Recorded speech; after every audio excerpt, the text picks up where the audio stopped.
dire que je suis M. Malik Ndiaye, directeur général de la Banque agricole. Je suis venu à Tambacounda cet après-midi, accompagné de M. Cheikh Ndiaye, le directeur commercial et marketing adjoint, M. Abdelaziz Diédhiou, qui n'est pas là, mais qui est dans sa chambre, et M. Aliou Seydi, les collaborateurs. Et nous avons trouvé sur place M. Mbaye Fati, le responsable de la zone Est, nous l'appelons zone Est, puisqu'elle couvre Tambacounda, Kédougou et Bakel, pour cette semaine consacrée à faire un point avec l'ensemble de nos partenaires dans la région de Tamba, mais aussi dans la région de Kédougou. Évidemment, nous commençons par Tambacounda, puisque notre présence à Tamba remonte de 1988 et nous avons une longue expérience de partenariat avec la filière Sodefitex, la filière cotonnière que vous connaissez bien. Mais depuis un certain temps, nous avons fait des progrès avec la filière banane que vous connaissez bien, avec notamment M. Mamadou Sall. Soit dit en passant, c'est une réponse à son invitation que nous sommes là. Nous avons voulu honorer une invitation qu'il a faite et qu'il a voulu faire depuis 2 ans. Il me le renouvelle, mais cette année, quand même, Dieu merci, nous avons pouvoir honorer cette invitation malgré le contexte Covid. Mais je dois dire que la direction générale tient particulièrement à visiter ses partenaires, visiter les réalisations et surtout écouter les clients, écouter mes partenaires sur ce qui ne va pas, ce qu'on peut améliorer ensemble et comment apporter en tout cas les meilleurs services possibles à l'ensemble des acteurs économiques, des partenaires économiques avec qui nous travaillons.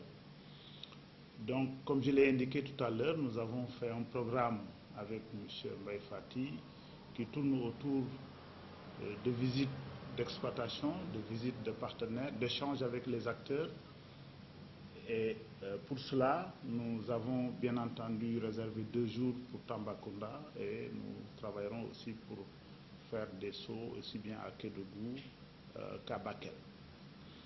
Alors, au terme de la visite, il est normalement prévu de revisiter la filière banane, évidemment, qui est une composante importante de notre activité à Tambacounda. La filière cotonnière aussi, qui reste aussi une filière industrielle de qualité pour nous, dans le partenariat que nous avons toujours tissé avec la Sodefitex. Il y a les filières céréalières, notamment le riz que vous connaissez dans le Bakel, mais aussi dans le Kédougou, mais c'est ajouté ces dernières années le sésame, le fognon, surtout dans le Kédougou, qui est une culture innovante que nous voulons aussi développer, et aussi le maïs, que vous connaissez bien comme étant une culture à côté du coton qui se développe chaque année, etc. Donc nous avons l'ambition de pouvoir en tout cas renouveler le bail que nous avons avec la clientèle dans la région Est de façon générale, et nous employerons à écouter les uns les autres pour nous dire un peu comment on peut ensemble améliorer les choses dans ce contexte Covid. Aussi, il ne faut pas l'oublier, qui nous avait poussé à réfléchir avec nos partenaires sur comment apporter des moyens complémentaires à ce qui se faisait pour pouvoir profiter de l'installation de l'hivernage 2020 afin d'aider à supprimer l'insécurité alimentaire en apportant plus de soutien aux filières céréalières.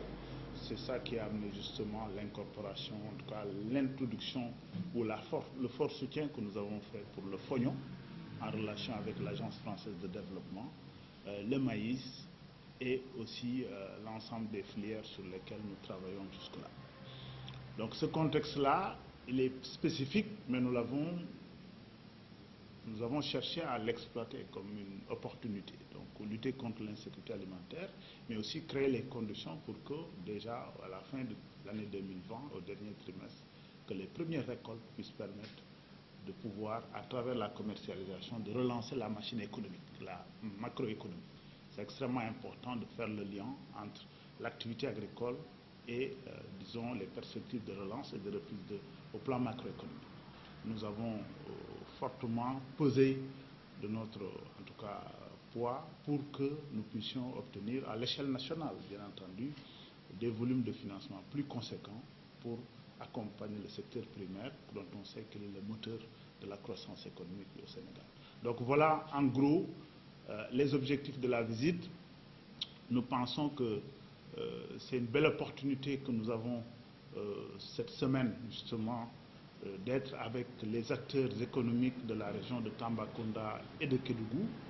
Et cela nous permet, bien entendu, comme j'ai dit tantôt, de faire un point de nos réalisations, mais surtout d'écouter nos partenaires sur leurs difficultés, sur leurs propositions, leurs besoins à venir dans le court terme et à moyen terme, puisque nous avons l'ambition aussi de pouvoir accompagner l'État dans ses objectifs d'autosuffisance en bananes, par exemple. Vous le connaissez, c'est un objectif qui est là.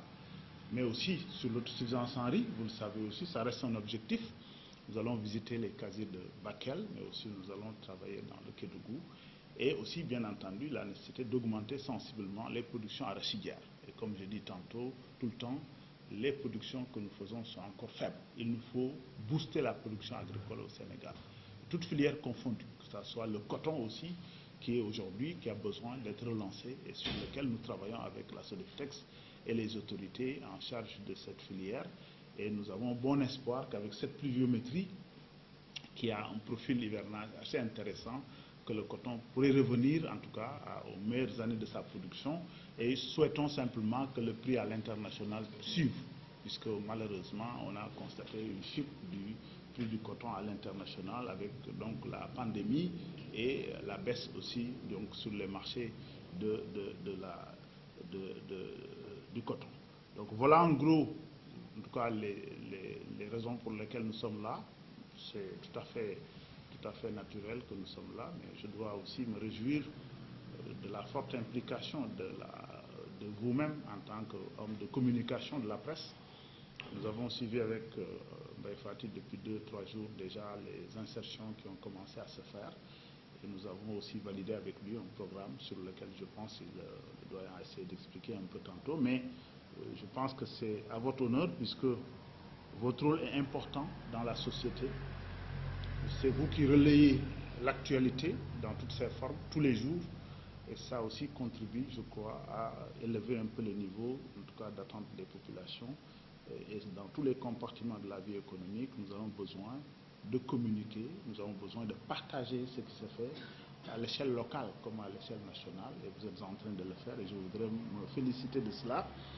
Et en tout cas, confirmer pour ce qui concerne la banque que c'est une occasion justement de continuer à magnifier le partenariat que nous avons avec la presse de façon générale, parce que c'est avec la presse que nous parvenons aussi à indiquer ce que nous faisons.